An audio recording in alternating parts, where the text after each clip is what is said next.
Welcome to Now in the 90s, where we look at the video game releases of 30 years ago today. This week, an SNES platformer from the future, more CD FMV games, and the blue blur clashes with a red unstoppable force. Hi, I'm your host, Jared, and today is February 2nd, 1994.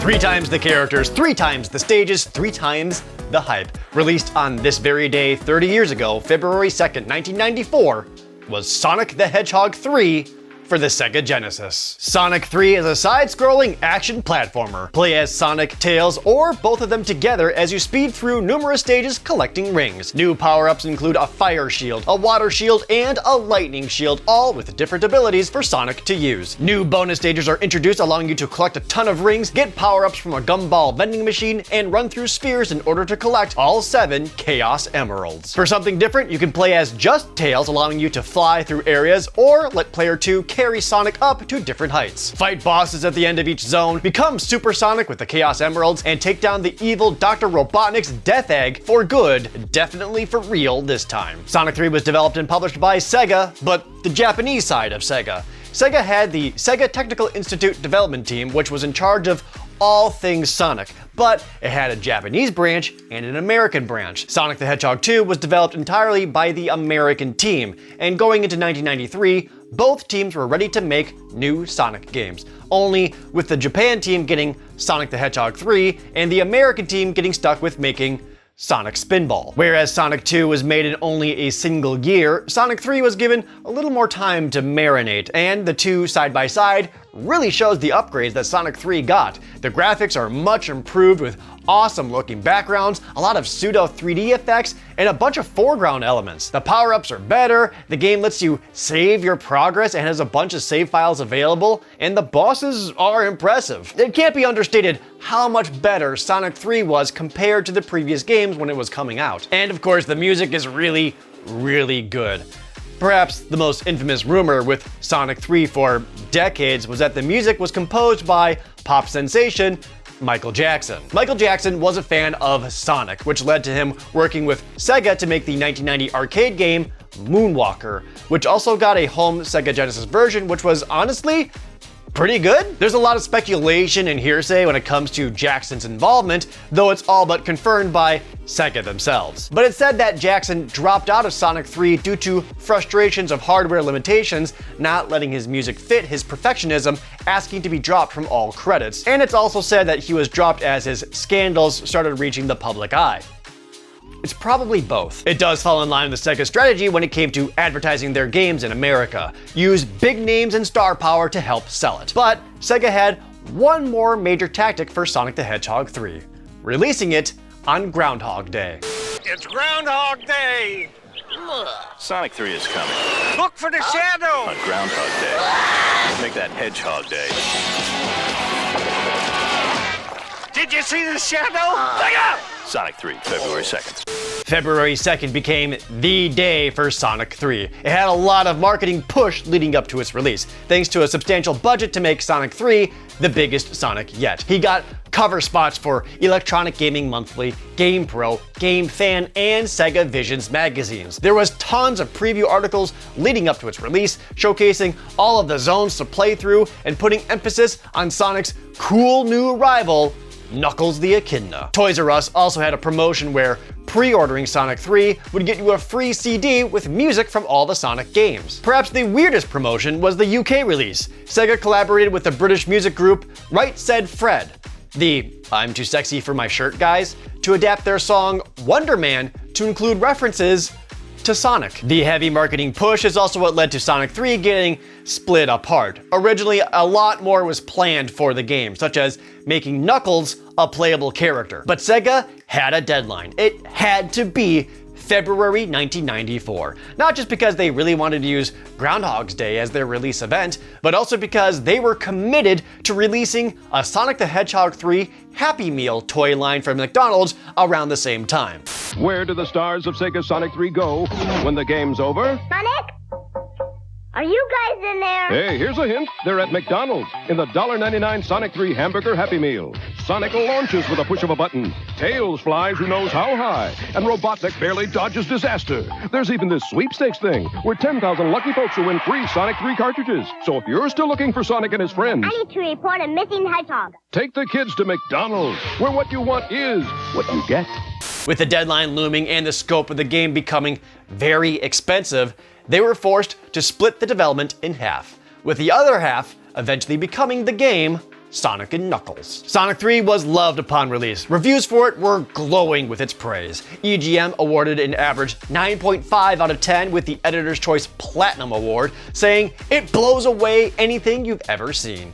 GamePro magazine gave it a 4.75 out of 5. It was a huge success. It would go on to sell over 4 million copies, beaten only by Sonic 1, Sonic 2, and Aladdin. Knuckles would go on to be a series regular for the rest of the franchise. It would also get bundled with Sega Genesis consoles in the coming years. Sonic the Hedgehog 3 was such a big deal that, as far as we can tell, no other Sega Genesis game released in February. No one wanted to compete with Sonic 3. There are Sega CD games, sure, but no other Sega Genesis games. And if you wanted to play Sonic the Hedgehog 3 now, you easily can, as it's included in the Sonic Origins collection, available on Steam, Xbox, PlayStation, and Nintendo Switch. Although, it does conspicuously have certain music changed. I guess we have a sort of theme with today's episode. Games with weird music collaborations. Another example of this one is X-Kaliber, released for the Super NES this week in 1994. X-Kaliber is an action platformer. In the year 2097, take up your sword to protect the post-apocalyptic city of Neo, New York. Mutant bad guys have taken over thanks to a ruthless warlord, and all you have is your trusty sword to take them down. Jump, attack, block, and use special attacks like a charged energy blast to defeat each boss. Slice your way through 6 different levels with a surprising amount of cutscenes. And if you want, you can do a 2-player versus mode with a second player controlling the different bosses. X-Kaliber 2097 was published by Activision for North America. It was heavily localized and retranslated, as the American version is about warlords and mutants, but the plot of the Japanese game is playing as a prisoner accepting a contract from the government to take down the mafia. It's also why the many cutscenes that play feature character designs with a Japanese anime style aesthetic. And it rules. What was used as a major selling point was the music that X-Kaliber featured. It had several tracks from the American techno group Psycho Sonic, made into 16-bit chiptune style for the SNES game. Who is Psycho Sonic? I'm not super sure. The only thing I know of them is that they're on the Mortal Kombat Annihilation movie soundtrack. Remember that one scene where Raiden fights a bunch of reptiles? Yeah, that song? That's Psycho Sonic. I still like that song. It wasn't a completely overlooked game, as it got a small amount of preview coverage.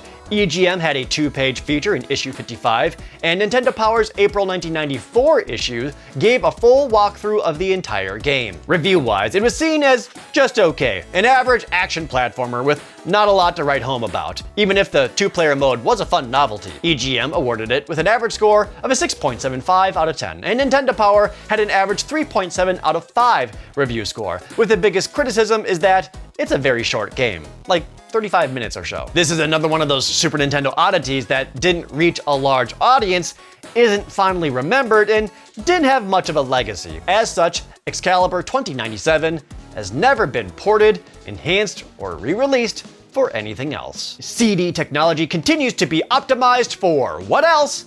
FMV games. Also released in February 1994 for the Sega CD was Mansion of Hidden Souls. Mansion of Hidden Souls is a first-person point-and-click game. Your sister has become lost in a spooky mansion. It's up to you to find her. Move around the mansion slowly, pick up objects and use them to solve puzzles to go deeper into the mansion. Have spooky conversations with spooky ghosts who take on the form of butterflies, making them completely not spooky at all. Solve the puzzles in every room, make your way through the mansion, and enjoy some cutscenes running at a staggering 6 frames per second. Mansion of Hidden Souls was published in North America by Vic Tokai, who may be best known for games like Clash at Demon Head and Decap Attack. The gameplay is very similar to other point-and-click adventure games of the time, such as Myst, or more accurately, a game like D. There's lots of slow walking around the mansion, and surprisingly, very few puzzles. it's more about walking around than actually using your brain. Preview coverage leading up to its release was hilarious.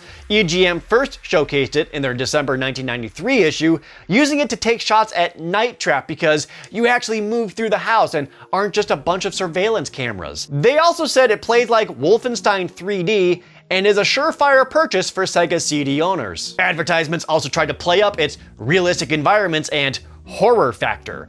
The magazine page ad insinuated that it was so scary, your hair would be permanently stuck straight up from the sheer horror of it all and cause harm to your mental state, instead of calling it what it is, which is a baby game for babies. Shockingly, it reviewed pretty well. GamePro magazine awarded it an average 4.6 out of 5, because of course they did, calling it a good scary time until someone shows up with the 7th guest. EGM also reviewed it with an average score of a 7.6 out of 10. It did well enough that it would get a direct sequel for the Sega Saturn titled The Mansion of Hidden Souls. It's not a remake or a reimagining, it is a sequel, which you can tell because they put the word "the" at the beginning. If you're feeling nostalgic for a slow-paced, uneventful, boring FMV game to play again, it surprisingly did get re-released. It's included on the Sega Genesis Mini 2, which includes a handful of Sega CD games, like Mansion of Hidden Souls. As for everything else released this week in 1994, he's fast-paced, exciting, but still FMV. Here's Editor Dylan. You know, with no other Genesis games released this month, does this mean to have less sports games to cover? Boy, you would think so. Bill Walsh College Football has been peppering each console release throughout last year. This time we get the Super Nintendo version, and I'm not playing it again. But don't worry, it won't be the last time we see Bill Walsh on the SNES this year. Well, lucky you. That's right. Lucky me. If American football isn't your bag, then how about baseball with Super Bases Loaded 2? I covered Bases Loaded 4 on the NES back in April, but never touched an SNES game in the franchise. Is this one any better? I think so. I really like the presentation, the impressive scaling, and the controls are super responsive and snappy. And that's not even the best part, because this game warrants the coveted Hidden Jam Alert! Listen to that intro.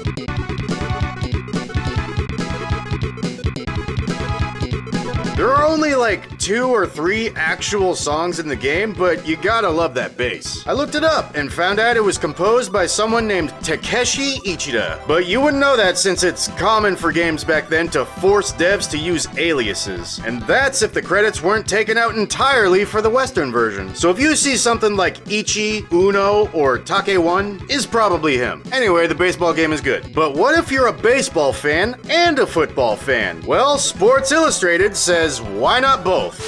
From the #1 name in sports and the #1 name in home entertainment comes the game event for all seasons. Football meets baseball. 2 great games in one. Sports Illustrated meets Super Nintendo. You call the play. You throw the pitch. Right. Catch a touchdown pass. Or hit a game-winning home run. America's 2 favorite pastimes on one game cartridge.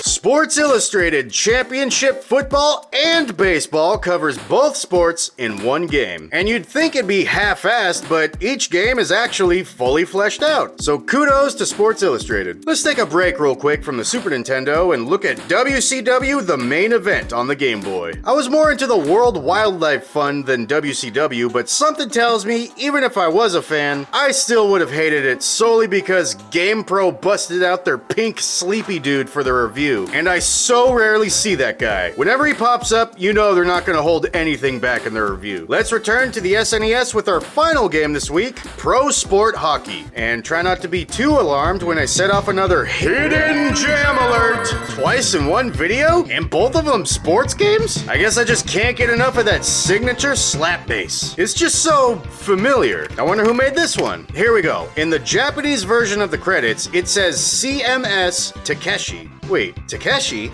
No fucking way. Ichida? Yeah, it's totally him. Well, no wonder I vibed so well with it. What can I say? I guess I'm a fan. I might as well find out why I like this so much. As I understand it, the SNES uses the SSMP chip for audio and was originally created by Ken Kutaragi. You know, the guy who made PlayStation. This particular chip was good at mimicking simulated instruments that you'd typically find on early 90s keyboards. The keyboard that our boy Ichida used was the Korg M1, which was one of the best-selling keyboards of all time. Known mainly for its plethora of instrument samples, but easily the most iconic one is the 46th patch, aka the slap bass.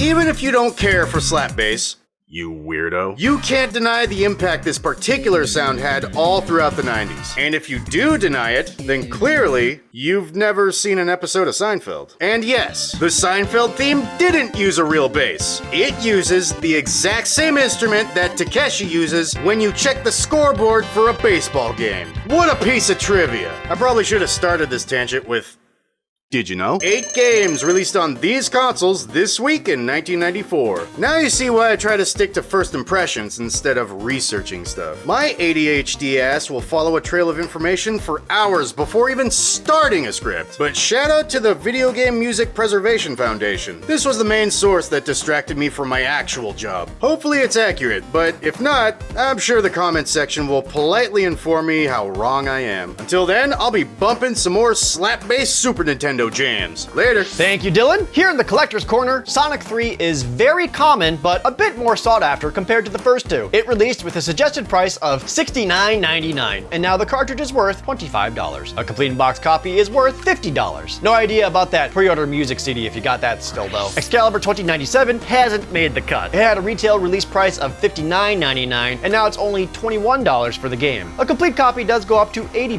though. Mansion of Hidden Souls is another cheap Sega CD game. It was priced at $49.99 at its release. If you had the game disc, that's worth about $18. With the plastic case and the manual, it's then worth $43. And that's it for today. Next week, a ninfamous Ninsane sequel, a way too popular toy line gets a weird game, and one of the best fighting games available for the NES.